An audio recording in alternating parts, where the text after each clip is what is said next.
Organizator, organizacija, naravno sunca, svaka vrsta organizacije. Molite sada aplauz da pozdravimo sve one koji su učestvovali ove godine karnevalu. Svaka čast, Žikice.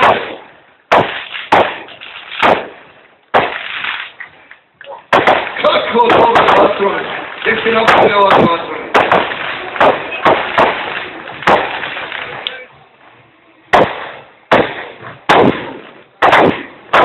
I muzika može da krene, da krene, i prijatelji, i prijatelji. Vatrone, vi koji želite spavati,